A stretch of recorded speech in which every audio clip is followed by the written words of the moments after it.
Bom dia, caros católicos. Vamos continuar a leitura do Glórias de Maria. Vamos para a segunda parte agora. Antes disso, vamos iniciar com uma oração. Em nome do Pai, do Filho e do Espírito Santo. Amém. Ave Maria, cheia de graça, Senhor é convosco. Bendito sois vós entre as mulheres, bendito é o fruto do vosso ventre, Jesus.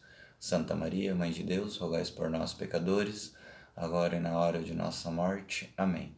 Glória ao Pai, ao Filho e ao Espírito Santo, assim como era o princípio, agora e sempre, por todos os séculos, séculos. Amém.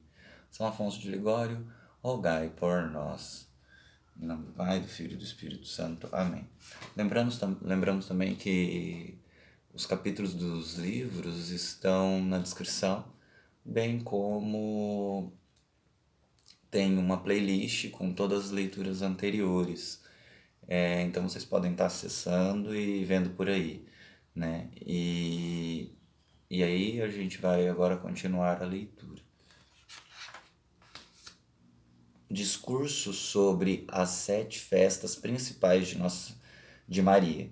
Discurso primeiro, da Imaculada Conceição de Maria. Esse dia aqui foi o dia da Imaculada Conceição, foi o dia que eu me consagrei a Nossa Senhora. Então é um detalhe muito importante que aconselho a todos a fazerem a consagração à Nossa Senhora. Todas as nossas ações são feitas por meio dela e muitas das coisas a gente vai acabar sendo suscitado em nosso coração graças a ela.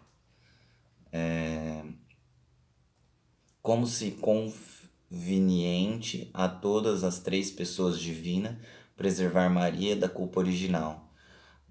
Demasiado grande foi a ruína que o maldito pecado trouxe a Adão e a todo o gênero humano, por quanto, perdendo a graça, perdeu junto todos os outros bens de fora, enriquecido no começo, e atraiu sobre si e sobre todos os seus descendentes, junto com o ódio de Deus, o cúmulo de todos os males. Mas dessa comum desgraça quis Deus eximir aquela Virgem bendita que ele destinará para mãe do segundo Adão, Jesus Cristo, que havia de reparar o dano feito pelo primeiro. Ora, vejamos o quanto foi conveniente a Deus e a todas as 3 pessoas divinas preservar esta Virgem da culpa original. Veremos que conveio ao Pai preservá-la como filha, ao Filho como mãe, ao Espírito como esposa. Olhem que interessante a relação dos 3 com Maria. Então ela tem, depois da Santíssima Trindade, um destaque muito importante nos planos de Deus. Entendeu? Por isso que recorremos a ela, por isso que nas leituras anteriores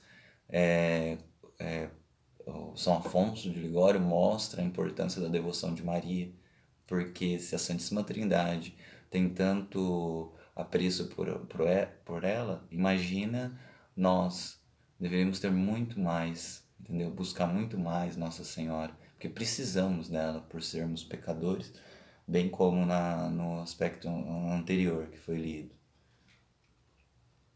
Era conveniente ao Pai isentar Maria da culpa original. E, em primeiro lugar, conveio ao Pai eterno fazer com que Maria fosse imune da mancha original, porque ela era sua filha, a filha primogênita, como ela mesma declarou. Sai da boca do Altíssimo, nasci antes toda criatura, visto que essa passagem é aplicada a Maria, pelos sacro intérpretes, pelos santos padres e pela própria Igreja, justamente na solenidade de sua conceição. Pois seja ela primogênita, na medida que foi predestinada nos divinos decretos junto com o Filho, antes de todas as criaturas, como pretende a escola dos escotistas, seja ela primogênita da graça, que uma vez que foi predestinada para mãe do Redentor, depois que previsto o pecado, todos, não obstante, estão de acordo em chamá-la de primogênita de Deus. Assim sendo, foi conveniente que Maria não houvesse jamais sido escrava de Lúcifer, mas possuída sempre e apenas pelo seu Criador, como de fato foi. Segundo diz ela mesma, o Senhor me possuiu no início dos seus caminhos, donde com razão foi Maria chamada por Dionísio, arcebispo de Alexandria, a única filha da vida. A única filha da vida, à diferença das outras que, nascendo em pecado, são filhas da morte. Então, Nossa Senhora, desde o início, foi preparada para receber o Filho de Deus, Jesus Cristo. Então, quando ela aceita no momento da anunciação, isso já tem o desejo dela de receber e ter a concepção do Filho de Deus. Então, ela foi preparada para isso. Ela pedia por humildade que fosse, não esperava que fosse ela, né, por humildade, mas a humildade foi tão grande que despertou a Deus, despertou em Deus, né, esse desejo desde o princípio, porque ela é cheia de graças, né? Além do que conveio muito que o Eterno Pai a criasse em sua graça, visto que destinou para reparadora do mundo, perdido e mediadora de paz entre os homens e Deus, como precisamente a chamaria os santos padres, especialmente São João Damasceno, que assim lhe diz: ó Virgem bendita, vós sois nascida para servir a salvação de toda a terra. Por isso diz São Bernardo que Maria foi prefigurada na arca de Noé, uma vez que tal como por meio daquela os homens foi libertado do dilúvio, assim como por meio de Maria nós somos salvos do naufrágio do pecado, porém com uma diferença de que por meio da arca se salvaram poucos e por meio de Maria libertou-se a raça humana inteira. Daí que chamamos por Santo Antanásio de Nova Eva, mãe da vida. Nova Eva porque a primeira foi mãe da morte, já a Santíssima Virgem é mãe da vinda. São Teofanes, bispo de Nicéia, diz-lhe: salve, ó tu, abolistes a tristeza de Eva. São Basílio a chama de pacificadora entre os homens e Deus. São Eufrende, pacificadora do mundo inteiro. E, ora, quem negocia a paz não convém, por certo, que seja inimigo, parte ofendida, e muito menos que seja cúmplice do próprio delito. Diz São Gregório que para aplacar a ira não adianta vir o seu inimigo, pelo do que contrário, em vez de aplacar, mais indignaria, e por isso, devendo ser Maria mediadora de paz dos homens com Deus, tinha tudo motivo para que ela não comparecesse ao tribunal pecador e inimiga de Deus, mas inteiramente amiga e limpa do pecado. Ademais, conveio que Deus a preservasse da culpa original, pois a destinava esmagar a cabeça da serpente infernal, que com seduzir os primeiros progenitores causou a morte de todos os homens, como lhe predisse o Senhor. Porém, inimizade entre ti e a mulher, entre a tua semente e a semente dela, ela esmagará a tua cabeça. Ora, se Maria havia de ser a mulher forte posta no mundo para vencer Lúcifer, por certo não convinha que ela tivesse sido antes vencida por Lúcifer e feita sua escrava. Pelo contrário, foi conveniente para ela fosse isenta de toda mancha e de toda sujeição ao inimigo. Como diz São como diz outros santos, que Maria seria como seria como as águas do mar. Deus reuniu todas as águas e chamou o mar, e reuniu todas as graças e chamou Maria. Então Maria tem todas as graças e por isso que temos que recorrer a ela. Então busquemos sempre a proteção de Nossa Senhora.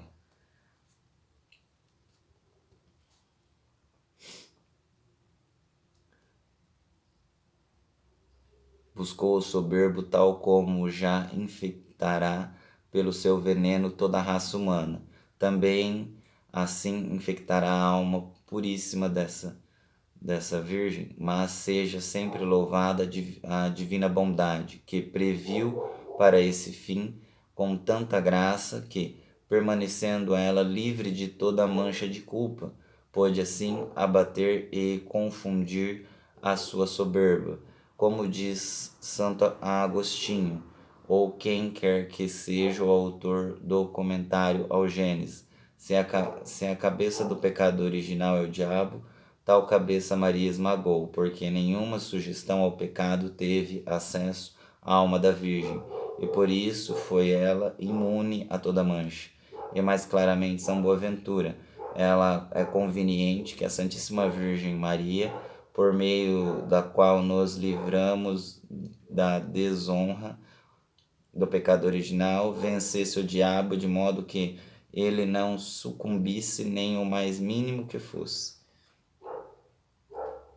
Mas, sobretudo, conveio ao Eterno Pai que dissesse ilesa do pecado de Adão essa sua filha, porque se destinava para a mãe do unigênito. Tu, antes de todas as criaturas, estavas predestinadas na mente de Deus, para que gerasse como homem o próprio Deus. Fala São Bernardino de Sena, mesmo que não houvesse outro motivo, pois ao menos a honra do seu filho, que era Deus, era razão suficiente para que o Pai criasse pura de toda mancha. Diz São Tomás o Angélico que todas as coisas que são ordenadas a Deus devem ser santas e limpas de toda sujeira, e por isso Davi, projetando o templo de Jerusalém com a magnificência que convia ao Senhor, dizia: pois tal morada não a homem se prepara, e sim a Deus. Ora, quanto mais não devemos crer que o Sumo Criador, destinando Maria para ser a mãe do seu próprio Filho, lhe tenha adornado a alma de todas as belas qualidades, a fim que fosse a habitação digna de um Deus, o artífice de todo Deus, afirma Dionísio de O Cartucho. Quando ia fabricar uma morada digna de seu filho, adornou-a da plenitude de todos os carismas gratificantes, e a mesma Santa Igreja disso nos assegura, declarando que Deus dispôs o corpo e a alma da Virgem para ser terra um digno albergue do seu unigênito, onipotente, sempiterno Deus, que preparasse junto com o Espírito o corpo e a alma gloriosa da Virgem e Mãe Maria, para que merecesse ser morada digna do teu Filho. É claro e que a gente pode observar que Maria já foi preparada desde o início, já estava nos planos de Deus aquele exato momento que Deus iria entrar na história do homem como ser humano. Deus nas duas naturezas, divina e humana. Então Maria foi um instrumento, e ela, na sua humildade, se entregou a Deus E olha como Santo Afonso de Ligório é muito feliz nas colocações dele, mostrando o amor que Maria tinha com Deus, em se submeter aos planos e assumir que seja feita a vontade de Deus e não a dela. Sejamos assim também nesse dia de hoje e em todos os dias, submetendo a nossa vontade à de Maria e à de Deus. Em nome do Pai, do Filho e do Espírito Santo. Amém.